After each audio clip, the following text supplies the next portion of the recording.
Hello, everyone. This is Edna Keep with the Seven Figure Real Estate Podcast. And of course, some of you people on my email address will get a copy of this as well. So I have with me today Gideon. He is one of my students. I believe he's been with me about 8 months, just doing amazing things. And so I wanted to share his success story with you. So welcome, Gideon. How are you today?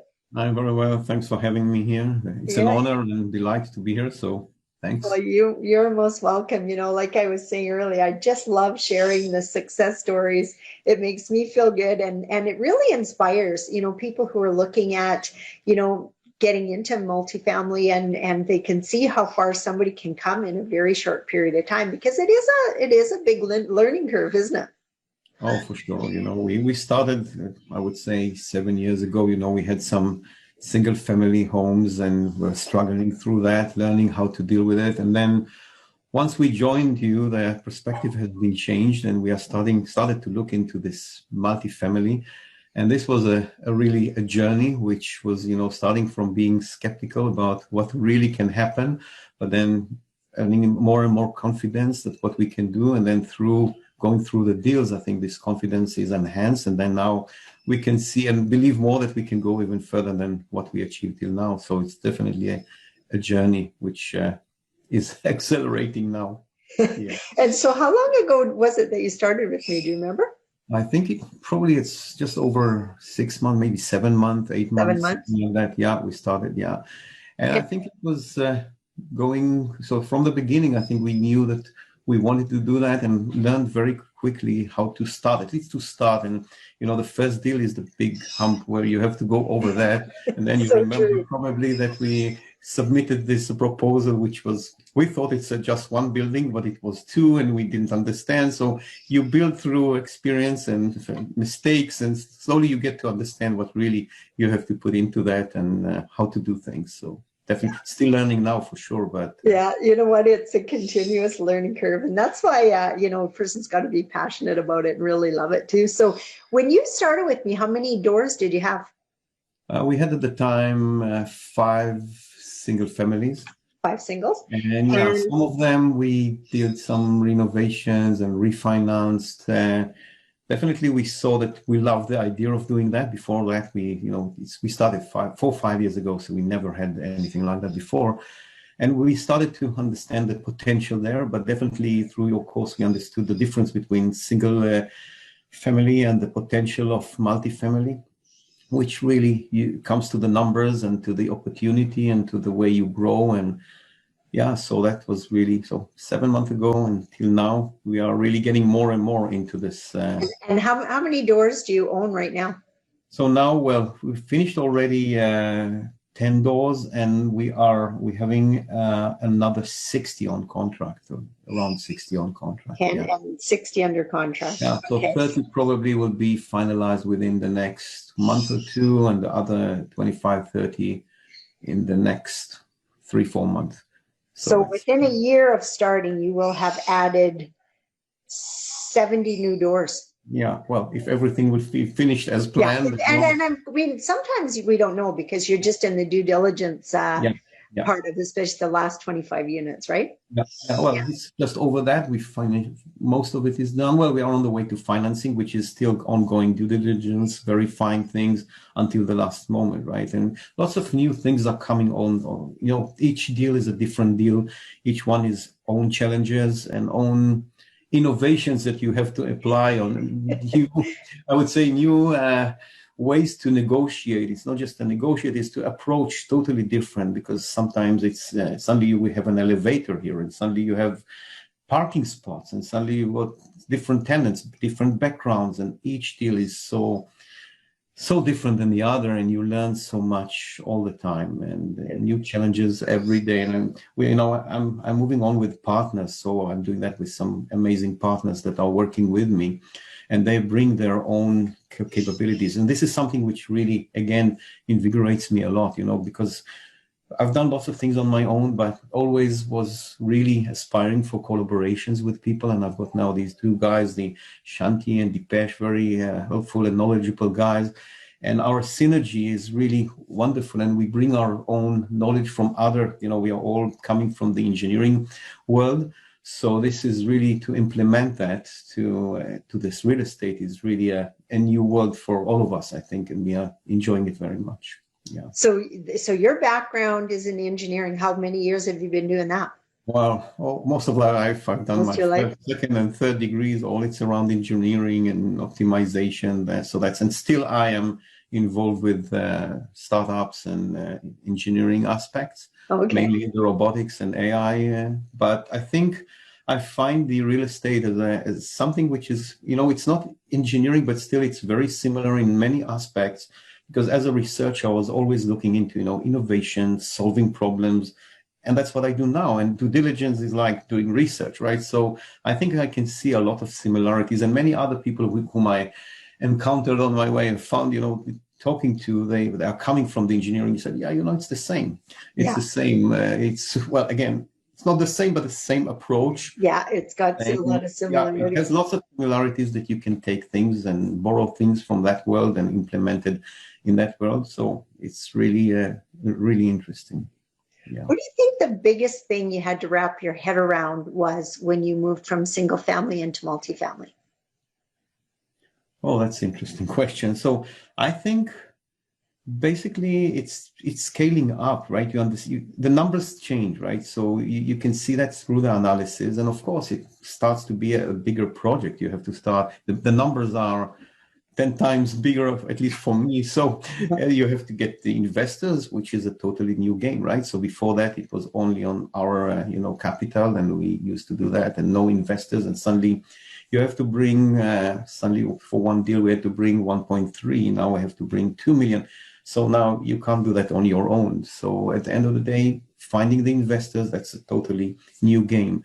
The scale of the due diligence is clearly much, much bigger.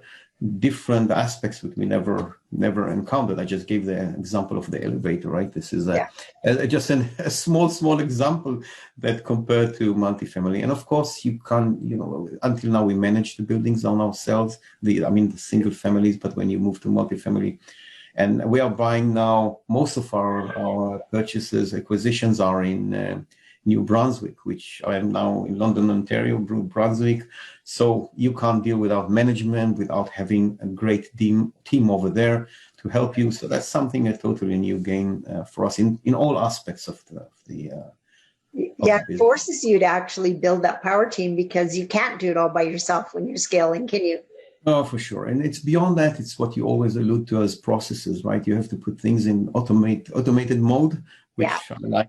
Automation background, but definitely you have to start having your processes in place, because then you just lose control very easily. And there are always things coming, and you have to update things. And as you make them more automated, more processed related, then you are on the right track. But definitely this is a scale up of everything you do. And of course, you now have to take care of investors as well, right? It's not just okay, I lose here, I lose there. I could live with that sometimes. But now it's your responsibility is now enhanced, multiplied by much, right? So all you have to do now is really put the investors in the first place and make sure that they are getting their investment back, and they're really benefiting and getting merit from the deals that we are involved with. Yeah, for sure. Exactly. So Gideon, you'd kind of mentioned that you're a little skeptical, and I remember that when we first started talking. What were some of the reasons you were skeptical? Well, again, skeptical, maybe it's overstating that, but I think anything they start new, you have your worries, right? You say, will I be able to do that? And don't forget, all my life, or I don't want to say exactly, but over 50 years, and all I've done is engineering. And I grew in a house, in a family that you never spoke too much about monetary issues, right? So the drive was really going engineering, yes, whatever, lawyers, yes. So this was the aspect, never speaking about money. And real estate is money. So, monopoly and things like that were basically not allowed in the house. And if they were allowed, nobody, the parents would say, oh, this is not for us. So this is a shift for us, to start to look into this business, not just a business for robotics, etc. I'm dealing, but a real estate, which represents monetary and capital, right? At least in what I view. So shifting into that and being proud in that, and this was a big shift for me, for sure. Yeah, And I my see wife that in comes from, actually quite a few different people too, because to take your portfolio from 5 doors to basically 70 doors in a year definitely takes a mindset shift, doesn't it? Like it's like I always say, new level, new devil, new level, new devil. Every time you're wanting to shift into a new gear, whatever that happens to be, we just have to look at things differently, you oh know? yeah, that's this shift is, it's, and every time it comes again. So it's just not just the investors, it's wrapping your head, and all the time there are new challenges, right? And it starts with new challenges, how to submit an offer, right? And what do you get and how you go over that. And then of course, finding the money is a thing, but finding the right realtors, building your team is more challenging than you would think. You start with somebody and then you see, oh, he doesn't care about me, or I don't get the answers. So that's another challenge. And until you don't establish this team, you're really in a risk mode, right? So if you have Yeah, an accountant that gives you something which is not correct, and you don't have the right broker to support your deals, and you get the wrong knowledge, you're all the time in the risk mode, which, as risk goes up, your confidence, or you have to do more due diligence, you have to have contingency plans. So I think as things start to work, I think you build your confidence. yeah, And with your help and support, this has definitely was a journey, but I think we are still now that I'm not saying, hey, I can get it everywhere, I can do anything. I'm far, far from that. And we are all in a learning mode, and we can see that challenges are coming, and for sure will come, but it doesn't, prohibit us or hinders us from moving forward and trying more. We are, now we reach to the potential of having 70. We have to calm down. We are looking around. We are slowing down because you can't grow, as to our understanding, too fast. And it comes back to the question, how far do you want to go as well, right? So me and my partner. So that's another, discussion around where we want to go, and that's something you build. And when we started with you had to, we had to put it on the table. What is your motivation? Why are you here? What are your targets? So yeah. all these things are also very invigorating, really, to start putting them on the table and to see how they shift. And we are discussing that. My wife has joined me on that. So we're having these discussions where what has been shifted since then, and where are our targets now, and are we in balance? And I come from the engineering. My expertise is multi-objective optimization, which means you've got many objectives and you want to optimize them. Now, in this business, you've got the wealth, the monetary wealth. You want to have the relations, and of course, you would like to have the wealth, the relations, and of course, the health. So once you have these three, they are, you can't win them all the time, right? It's sometimes a no free lunch thing. So if you Yeah, you would like to drive them as far as you can. So when we started that, I think I was at a point that I can improve all of them. But at some point you go to this, it's called the Pareto front. If you look at the business itself, it's where you start gaining on one, losing on the other. yeah. So I think we are, for me, it's a translation to the engineering aspect to say, okay, how far can I go before I start to affect the others? And once I'll get to this point, hopefully I'll realize that, it's not mathematical formulas. Hopefully I will then be able to say, okay, I'm in the optimal point for what I want to reach, right? So this Yeah. balance. And I find too that as things go on, your power team will change because, like you just said, sometimes they're just not providing the service you need. Sometimes they're not even at the level you are, so you need to level up and get different power team members. We even had a lawyer die on us, so a lawyer that we'd worked with for many years passed away, and then we had to look at getting new lawyers. So, I mean that's all part of the learning curve, isn't it? Yeah, for sure. And I've got really, coming back to my partners, Shanti and Dipesh, are really amazing collaborators. Our synergy is working really in an amazing way. So we never argue. We always, just very easily communicating and agreeing on things, and every one of us has his own strengths. So we Yeah. complete each other, and I think as part of that, we can bring more and more aspects. So if I bring a lawyer, they can bring a lawyer. It depends. In New Brunswick, you need other lawyers than you need in Ontario. And accountant, there are different aspects of being accountant, right? What are your targets? How do you want to establish? Is it a JV? Is it another trust? Is it what? How do you put that together?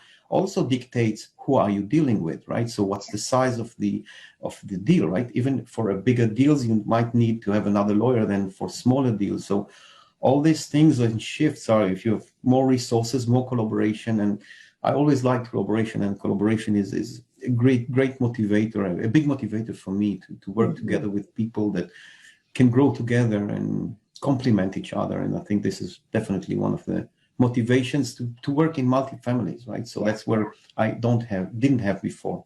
Yeah. Yeah, it makes it so empowering for me to watch the shift and change in you, even since you started. I remember you being quite nervous when you first started, and can I do this? And will I want to approach investors? Because you use mostly your own capital before that. But anytime that anybody wants to scale, you got to start looking at working with partners and joint venture partners and stuff like that. So you've done a wonderful job with doing that as well. And it doesn't take forever. Are you kind of amazed at what you've been able to accomplish in the last 6-7 months? Yeah, I think so. I think definitely yes. I've done things before, which I'm proud to say that I had many successes. But definitely in this new field, I'm surprised of how fast you can learn, right? Because and as you mentioned many times, through the experience, you go through the experience and you learn on your own skin, right? So definitely this builds very quickly. But yes, it goes very quickly, and the knowledge that you gain is very quick, and definitely the growth was surprising. Yes, yes. Because how many years did you go to school to be an engineer? Sorry? How many years did you go to school to be an engineer? Well, I went for the 4 years for BSc, and then another 2-3 years for my MSc, and then another 3-4 for my PhD. Yeah. So I've been learning It's like 10 years, right? Easily. 4 and 3 and 3, yeah, 10 years. That's awesome. Yeah. And you know, a lot of people, they don't think it's possible to build something that quickly. I'm actually doing a workshop on Saturday called the Quantum Leap, because I've seen my students like surpass what we did. And we thought we did awesome, like 18 or 50 doors in 18 months. And I got students that are now doing it or have them under contract in 6 months. So it's pretty exciting. Even for me, I love it. I live vicariously through you guys because we're not buying much anymore. So it's exciting. Yeah, but there's a word of caution, it consumes time. So, you start with things, it's not that you sit here and say, okay, well, I have this 70 units, things will run in. It's more and more consuming time. So without my partners, I would probably be with no more than 10, right? So you need partners. Slowly. And as you grow more, and again, I'm coming to the fact that it's not your money. You have to take other people into account. You have to take care of everything. So I think as you build capacity, it consumes more of your time. On the other hand, you make things more automated where it makes it more efficient. But then again, it's time consuming, at least for what we can see, until we get things into the processes, until everything. Yeah, and once you get everything systematized. Lots to absorb as well, right? But it definitely worked well and grows well, and we'll see how it goes. Yeah. Perfect. So anything you'd like to add to what we talked about so far? I think we covered so much. You know, one of the things that you pointed out that I think is just brilliant, that people really have to pay attention to, is you can study till the cows come home, but it doesn't really sink in till you actually do a live deal, does it, Gideon? Oh yeah, for sure. The live deal, that's where the learning curve really happens. And to have somebody hold your hand through that really makes a difference too, right? No, for sure. And I think, even your online course that we are doing, you've got this inertia through the others, and you can see that others are doing that. So why not me? And let's try. So I think this is a group inertia, I would say, that builds, and some of it is pressure. Hey, he did that, right? So, but I think it's just in the beginning, because then you fall to the real world where it's not a game anymore, right? It's not a competition. So maybe the first one is, but then again, this is no game anymore, right? This is I think the inspiration comes from watching each other. That people are looking at you now, Gideon, in the group, and they're going, he's only been doing this for 7 months. Like, especially the brand new people who are starting, they can't even fathom having 70 doors in 5-10 years, let alone in a year. And they look over and they go, He started 7 months ago, man. And, even the topics we talk about, the advice that's given among the students back and forth, it's brilliant, isn't it? Oh, Like, you can tell.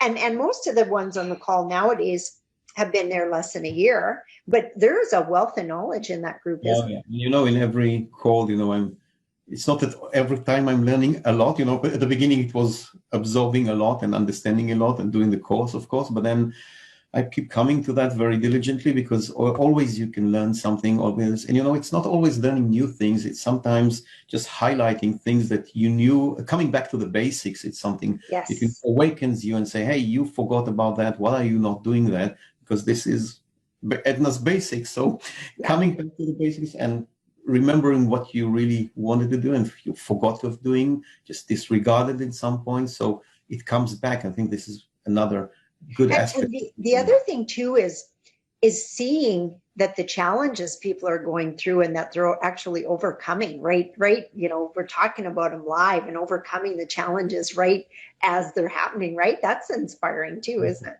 Oh, for sure. Yeah. And you can see, there are several people who are doing very well. And, some of them are inspirations for me as well. And in communicating, we're trying to talk, to some people talking among ourselves to get some more knowledge and aspects. And it's always great to have, calls with some of the students and we are catching up. And Yeah. it's definitely a invigorating family.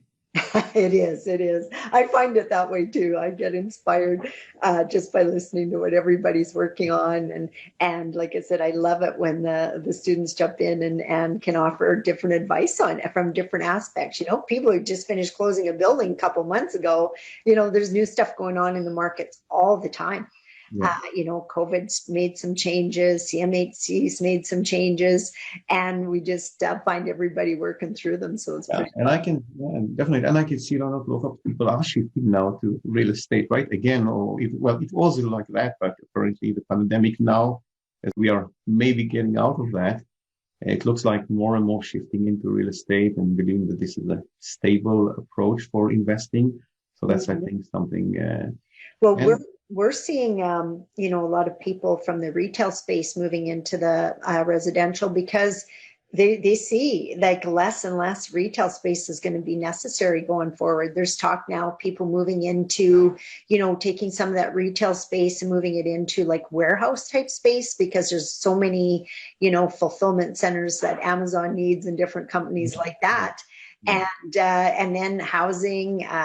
So yeah. And even Donald Trump recently apparently bought $30 million worth of residential real estate, and he's primarily been industrial and retail for a long time. So there's definitely some shifts happening there as well. yeah, and lots of the basics, I'm learning from you and from the others. We always questioning things as things change, right? So cap rate was a big thing, right? What's the cap rate? Is it always cap rate or cash flow? Is it always cash flow? And I think part of this changing world, you have to look at things that sometimes in a different perspective and see the entire picture and put them in together and have your own innovation and thoughts, because it's not all about cap rate, cash flow. It's a bunch of things which come in the right combination with some gut feeling, of course, which is risky, but it is there anyways. But I think this is what really makes it as a nice space for innovation and happiness to work Yeah. in the field for sure, right? So it's uncertain, uncertain world, right? If everything is certain, then that's not so interesting. So, but opportunities, definitely, it has shown previously that this is a great opportunity, real estate, and it looks like it is still now.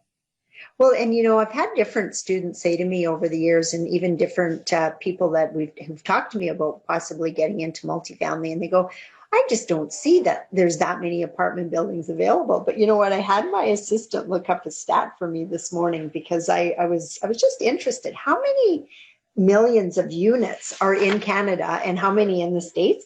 There's 2.13 million apartment building units in Canada. I mean, we only need a few, right? 1, 2, 3, 4 buildings to set us up, and 21.9 in the US. Interesting. Yeah. So, 7.2 billion people in the world, we should be able to find a few investors each. Probably. That many apartment building units, it kind of makes what we're doing, you just think, yeah, like the opportunity is actually endless. Yeah, for sure. And this, even now that, the market has gone up everywhere. Ontario it's crazy, I'm sure. In Saskatchewan it's going up, and, New Brunswick, we are working now. Most of the people are living there in multi-units, right? I think it's 75% or something. Mm-hmm. Nevertheless, you don't see a lot of this building coming to the market. Scarcely ending. I mean, the good ones, I would say. So. Mm-hmm. That tells you something, that although the market is up, down, it's not a seller market, because people are sitting on their investment, and looks like they believe that this will continue to be a good investment, which shows that the shift is. We find most of our deals from people who are retiring, or tired landlords, or just people who are retiring. So they've already lived a good life, kept their buildings for years and years and years. And, 20, 25 years later, they're ready to retire, and they sell and lots of times leave money in the deal, because what better place to stay invested, right? And people who have been invested in real estate for 20 years, they don't want to turn around and put their money in the stock market. So again, lots of vendor financing available. So yeah, it's kind of exciting, and it totally makes sense. And just because somebody's not retiring last year doesn't mean they're not going to retire next year. We get it all the time. I think right now there's several of the students that have buildings under contract where the seller is just plain out retiring, not anything else. They still love real estate, they'd still stay involved, but get to the age, and lots of times we don't have kids to pass it on to, because they just don't have the interest, and we can't force that on them. So what's the next best thing is to sell, right? Definitely one of the advantages, right, of such buildings and investing in them, and definitely something exciting. Yeah, exactly. So if people want to get hold of you, Gideon, how would they get a hold of you? Well, I have my email, probably. It's GideonAvigad@gmail.com. Gideon is GideonAvigad, GideonAvigad@gmail.com. Okay, perfect. And to speak with people about real estate investing, to learn from people, and always happy to hear what they are doing and to share what I know. And I'm doing that not daily, but definitely trying to share and inspire people to start doing that. Good. The potential of doing that. Yeah, exactly. But thank you so much for coming on, Gideon. I know you're going to inspire a lot of people with what you've been able to accomplish in a short period of time. I know I'm very proud of what you've been doing. And I look forward to the next year to see what the heck you're going to do.